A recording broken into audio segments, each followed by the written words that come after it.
Will Robinhood recover from this media onslaught? How you're gonna make money from crypto, grocery deliveries, and kids' diapers in 2021's hottest sectors to invest in.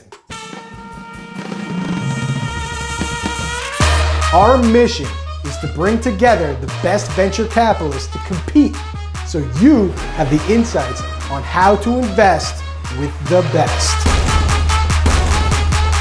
Now let's meet our venture capitalists jumping in the Thunderdome. Brittany Davis, Backstage Capital, former investment banker turned venture capitalist, runs a $36 million fund and has invested in 150 underrepresented founders. Matt Conwell, Rare Breed Ventures, known as your favorite VC's favorite VC, and owner of the best VC Twitter in the game, runs a $10 million fund investing in underrepresented founders.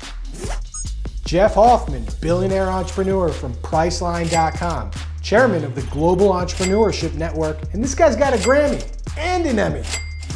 And guest judge Laurel, Supernode Ventures, founder of Media Bistro, which sold for $23 million, and known for hosting legendary investor parties on the roof deck of her enormous Manhattan loft.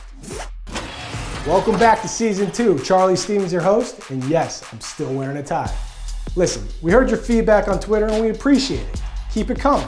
We've made the changes. We hope you like it. Now let's jump in to the most electric show in business entertainment.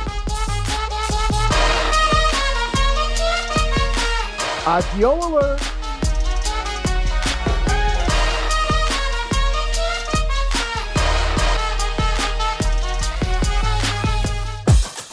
Bumble, Coinbase, Instacart, and Honest Co are all revving up to hit the public markets.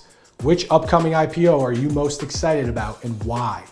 Mac, our returning champ from season 1, please kick us off. Happy to be back, as the champ, returning this kickoff season 2, and to have my wonderful opponents here. Good luck to everybody. I'll probably win again, but it's good to be here. If I'm going to pick an IPO, I'm going with Coinbase. I like money, and there's a ton of money going through Coinbase. The cool thing about that is Bitcoin hits the all-time high every 4 years. We got another 8 years before this thing's about to tap out. You see where it's hitting? It might be at 100K by the end of the year. I'm going with Coinbase, man. Coinbase, Bitcoin down 3,000 at March. Now it's up to almost 40,000. Maybe we hit 100,000. Let's go over to Jeff. What are you liking in the IPOs that are coming up here? All right. Well, I agree with what Max said. However, Coinbase just moves the coins. They don't cash them. I'm going with Instacart. I'm going with Instacart because I'm looking for the company that has the most upward growth room. And Instacart already has tens of thousands of customers for delivery, focusing on groceries. But I think they have a huge upside because everybody is going to want everything delivered. And Instacart can grow into all kinds of big delivery verticals going from here. So that's my pick. All right, white labeling their software to go with the grocery stores. Very exciting. Brittany, what's your IPO? Yeah, I'm going in another direction. So I'm a new mom. I have a 6-month-old baby, and I personally need Honest Co to go public so that I can actually buy shares instead of just losing money on spending money on diapers every month. So the amount of money that I spend, I'm not alone. Essentially, they are taking market share from some of the larger P&G, Pampers, etc., the CPG companies that, the legacy brands that we all know, they're all being overtaken by emerging brands. And Honest is coming out with essentially a sustainable product that's affordable and a celebrity brand. All the mom communities I'm in, that's the number one product that everyone's turning to and chipping away at the legacy players. One other fact, just the sheer size of the market, Pampers alone is a $10 billion market, and that's just diapers. And as Honest grows, they're chipping away at that legacy brand and also launching a platform to launch new brands. So beauty, healthcare, etc. Believe me, I know about diapers. I got 3 boys under the age of 3 at home. Laurel, who do you think made the best points here? This is a tough one. I think I really like Jeff's point about Instacart having really a lot of upward growth room and tens of thousands of customers and a lot of upside. However, I love that Brittany is a user of Honest Co and really deeply understands the market need and what the product is, and she's willing to bank on it, so I'm willing to bank on her. Okay, Brittany gets the co-judge point. Hot sector.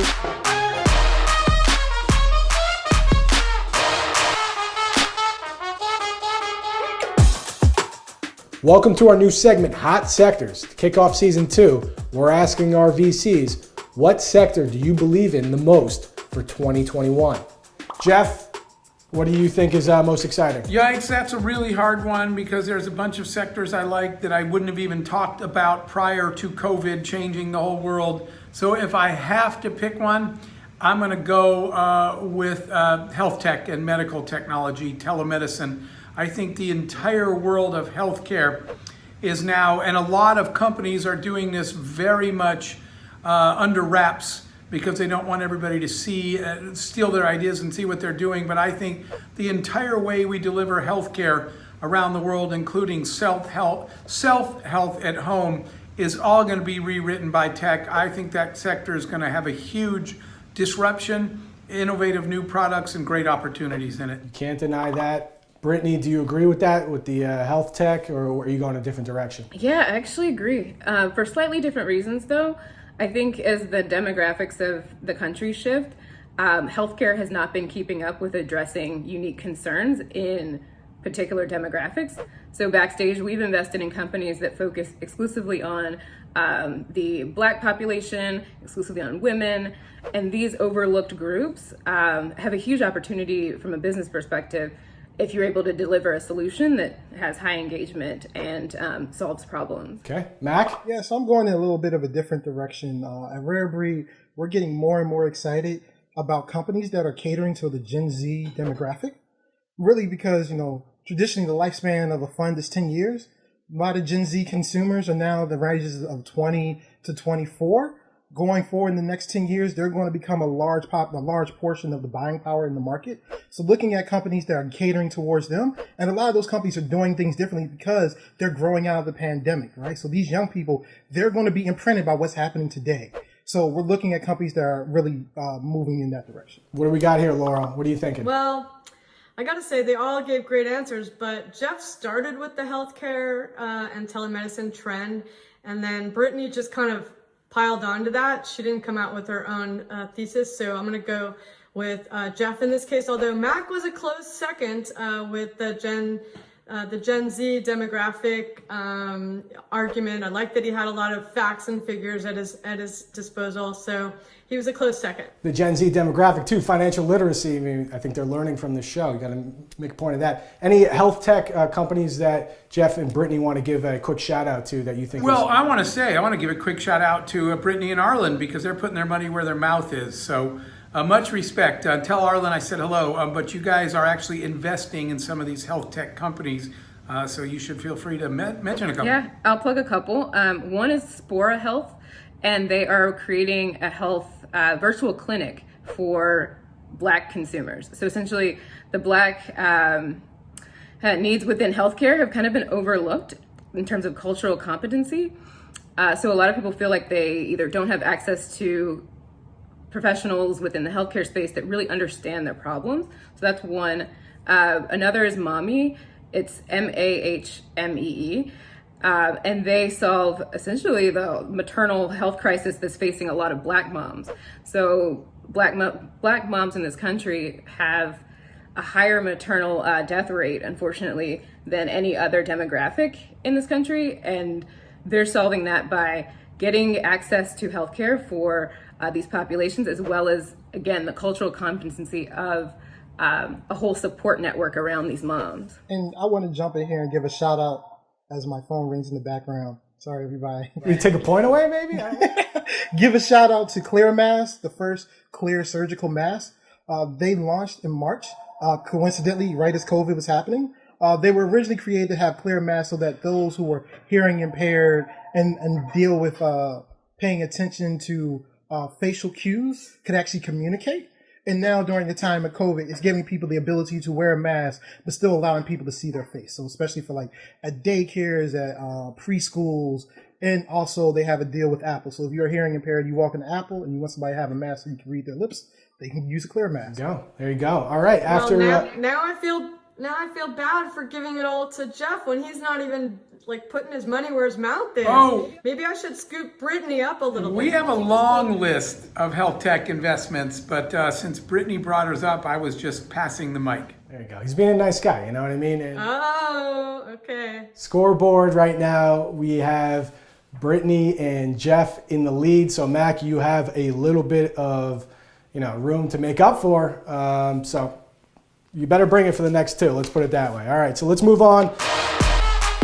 Startup Spotlight.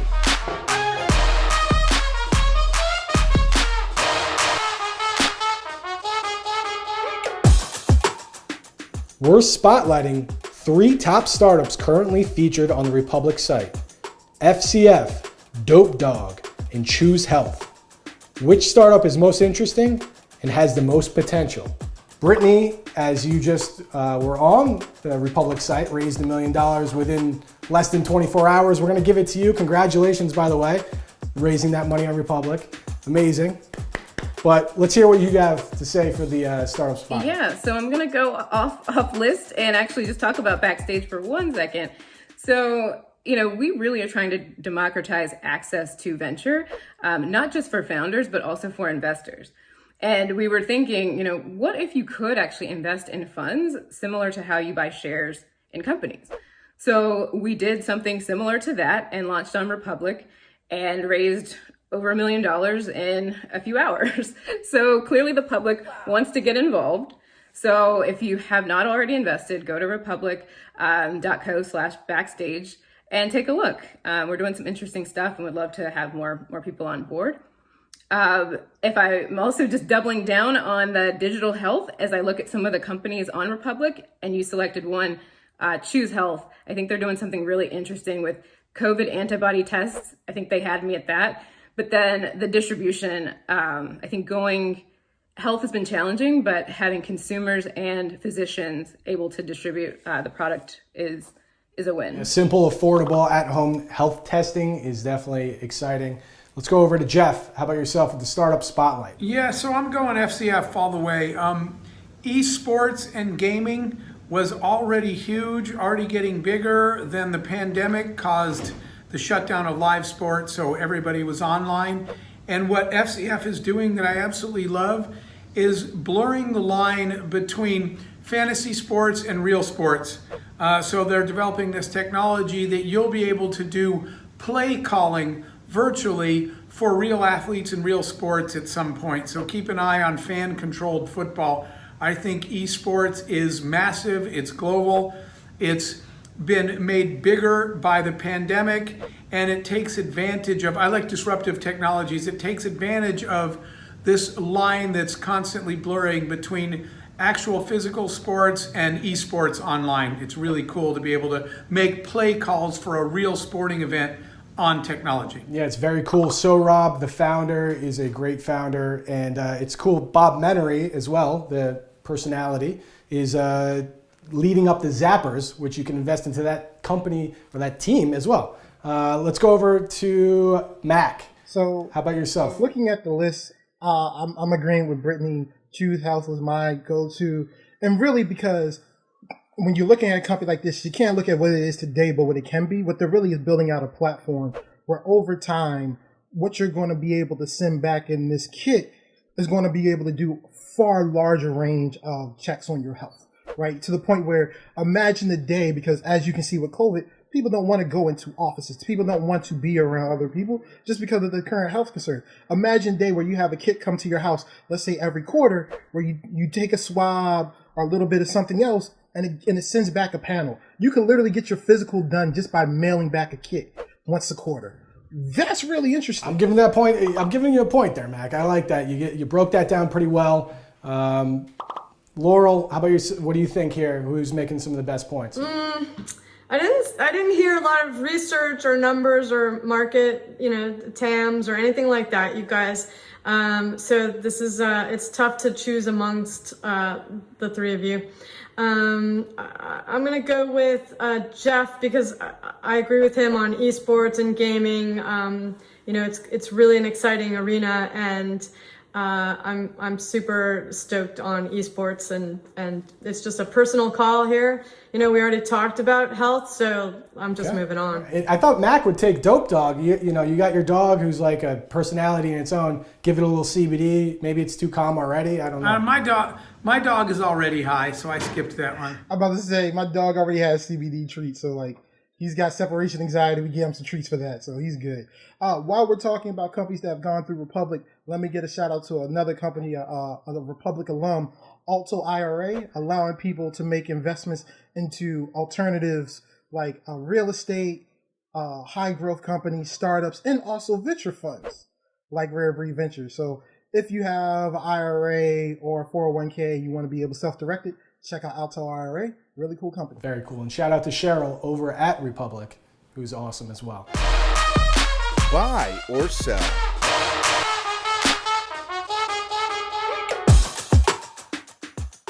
Robinhood just raised over $1 billion while taking a massive brand hit this month. Their pledge to even the investing playing field for all now just seems like a slick marketing trick.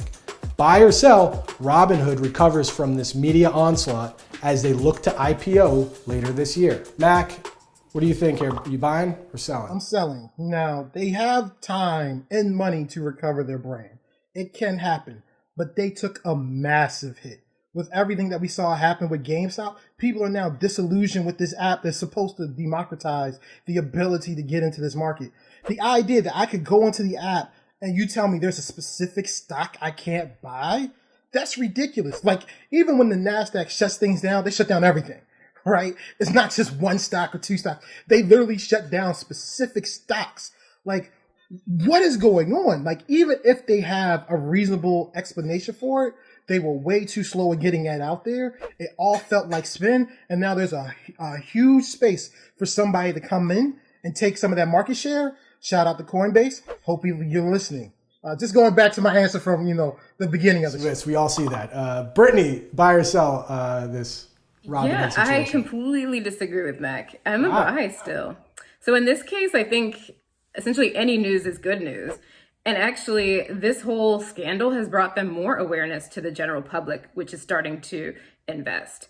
It was reported that they lost about 10,000 users in the whole scandal, but then actually got 100,000 new users. And they're still one of the top apps in the App Store. So while I think they definitely had some missteps, they can correct that. They can correct what they said in the media, but overall, people want to invest, and I think people will find platforms, and this is still one of the top ones. There's some good stats there. Laurel's going to like that. Jeff, how about yourself? Are you buying or selling Robinhood? All right, so I'm selling, and full disclosure, they came to us pre-IPO to see if we wanted to invest, and we passed. The business model is too easy duplicated. There's a lot of people already building similar platforms, and where I disagree with Brittany is, even though they gained some users, it's literally called Robinhood, which means taking from the rich to protect the poor. And I looked through social media, I scrolled through it, and as long as it's named that, every time it comes up, people are gonna say, what a fraud. The company that pledged to take care of the little guy even named itself Robinhood, and the first chance they had to protect the big rich guy, they took that chance and went against their own customers. I don't see them recovering, and also, there's 3 lawsuits filed against them we haven't even seen yet. So while Brittany said they got new customers, let's see how many go if they lose all 3 lawsuits because of what they did. That hasn't even played out yet. So I'm a sell all the way. Making great points over here. All around. This was a good round. Laurel, how are you scoring this? This one is really tough. You guys came in with some numbers and some excellent points. Mac, you really redeemed yourself a lot in this round. Brittany, I love that you were talking about, any news is good news. I'm a journalist in my background, so I totally get that. And Jeff, you make a great point about the lawsuits. So I don't know. This is a tough one. It's a tie between Brittany and Jeff for various reasons, but memories are short. These are millennials and Gen Zers, and I think, I really do think that they're gonna go back to the platform and use it the minute that the things about it are cleared up that they didn't agree with, and I think it is possible for Robinhood to recover from this. All right, this is the. So Go ahead. So it's a toss up between Brittany and Jeff. Well, that is where we're leaning. But I would say. Go ahead, Laurel. Take a pick. Oh, sorry. No, you get to pick. So if it's a toss up between Brittany and Jeff, and I'm an optimist like Brittany, I go with Brittany. Oh, Brittany, all right. And that's pushing Brittany into the finals. So Laurel just pushed Brittany into the finals. And we got Jeff. Sorry, Mac, your undefeated streak is over. You're done. You're all done, man. The money round.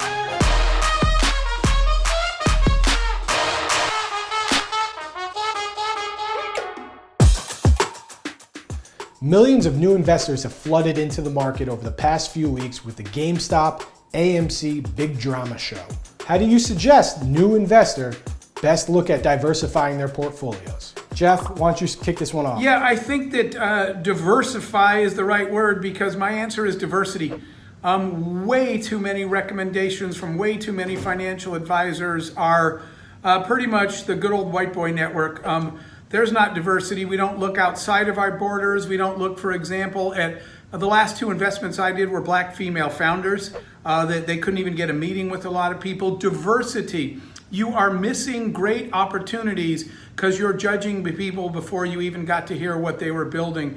I'm sick and tired of it. We are looking internationally. We're looking across borders. We're looking across languages, genders. You need diversity to diversify. Scoring some big points there. Brittany, how about yourself? Damn, Jeff, you took all my talking points. How can I respond? No, I'll take it a different angle. People have flooded the market, but they're still buying some of the products that have already, like GameStop, et cetera, that have already hit highs. Like, I don't understand. So if you're new, think about your entire portfolio and don't just follow. Think about what risk level you're willing to tolerate, and then get into some equities, get into some crypto as well. So I'll definitely spend some time on the answer on crypto, because a lot of people have focused on some of these stocks that are trading, but where I think there's a long-term growth potential is just parking some money into some crypto. Man, this finals is heating up. I like this. Laurel, who are you taking here? And if you got any tips too, throw them out. I think you should allocate 1 to 10% of your total portfolio of money and assets into high risk strategies. You should go to AngelList and deploy that 1% or 10% into 25 companies and see how it goes. Spin the wheel there. But in terms of who won this round, boy, Jeff, you're pulling some mad mojo here. It's stealing Brittany's thunder, but at the same time, you're like an ally, right? You're acting as an ally. How can I punish you for that? I have to reward you for being a male, white, not old, sorry. That's all right, I said it already. Except, can we take points away from her now? Laurel, you just lost points, sorry. I didn't mean it that way. That's ageist, man. That's next. I think I have to give you credit here. So, Jeff, I hate to say that you won this round, even though, you shouldn't have. Thank you. It's right there. I'll take it. We need more people on board. So, thank you, Jeff. Absolutely. Jeff Bezos recently stepped down as CEO of Amazon, making way for new leadership. When assessing a potential investment, how do you look at a company when it's run by a founder CEO versus a hired CEO? Let's go over to Brittany and start this one off. Yeah, so we focus very much on founder market fit because we invest so early. So founder CEOs are pretty much the only CEOs we invest in. Hired CEOs come in and they maybe want to, change things and have a lot to prove, but the founders are the ones who are connected to the mission and ideally, can see it through. So we're backing those founders. They're the ones that are taking, all the hits and building, hopefully, the big company. Jeff, are you agreeing with this? No. So we're about to make this really hard for Laurel. Here is the difference. We see so many companies that people think just because it was their idea, they're qualified to run it. And I can't tell you how many times we have said, we'd love to invest as long as you go find someone who actually knows how to build a business. I had one recently that she was a med tech kind of person. She knows how to do research and nothing else. And I said, you're not actually fit to run a company. And she said, you're right, help me find a CEO. And we said, when you find someone who knows how to run a business, obviously she's part of the company. And she's the majority owner, but she doesn't run it anymore. So I disagree, because just because you're the founder doesn't mean you have the skill set to grow the business. All right, Laurel, where are we going with this here? Okay, so I think both of them are right and both of them are wrong. Here's why. It depends on the stage of the company that you're investing in, and it depends on the industry and the makeup of the team, right? So for me, it's about the team, not about an individual on the team. And if this person, I don't care if they're a scientist and they don't know how to run a company, if they have a team around them, that's what really matters. Somebody who's outward facing versus someone who's more internal. And I find that women are discriminated against because of this, because they're often more inward facing people, not as many external, bluff it until you make it people. So I don't know. I think I'm going to go with Brittany on this, going with her heart. I think all the points go to Laurel on that one. Your answer was better than both of ours. She's not getting points, Jeff. You can't points. give her points. It's not how the game works. Well, okay, Brittany, give her some of your points. No.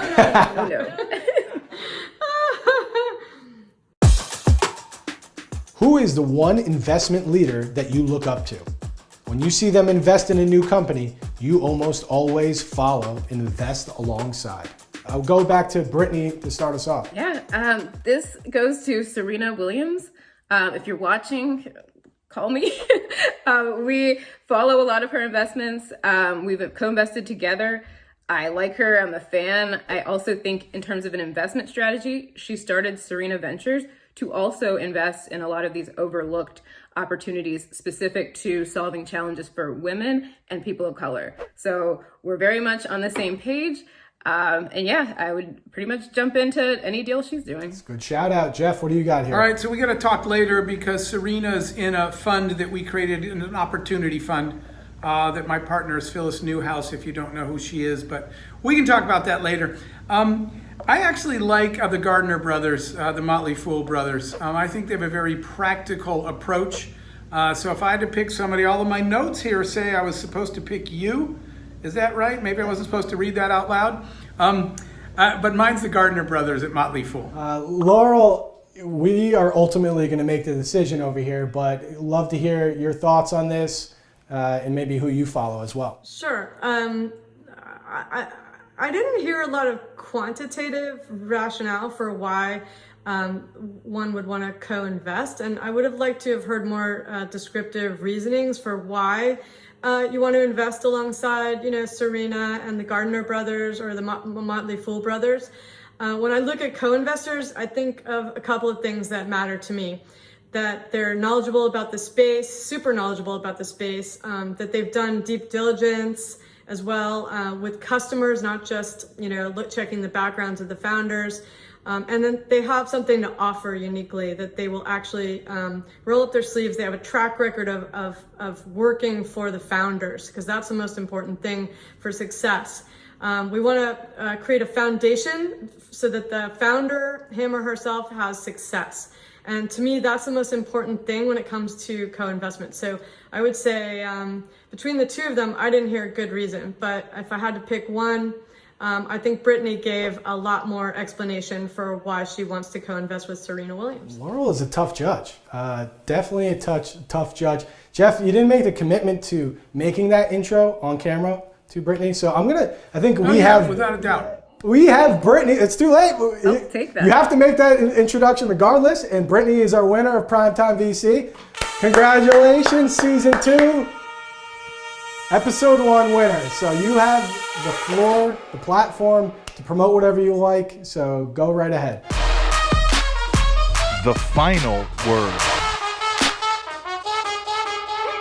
I will just think about just VC in general, and I have some things to say about it because, Backstage definitely has a point of view. If we look at the whole industry, demographics of creators as well as consumers have changed. The speed at which companies are created has changed. And then the types of companies that have also been launched in recent years are also changing. But VC has not really kept up with this change. So if you're interested in disrupting and kind of democratizing access to capital for founders and investors as well, just join us at backstagecapital.com. We also have a syndicate where we invest, we allow individual investors to invest with us. And we love that at backstagecrowd.com. So I'd love to have more people on the same mission of making sure that VC is keeping up with diversity and kind of the change that's going on that we see in the world. All right, that's it. See you next week.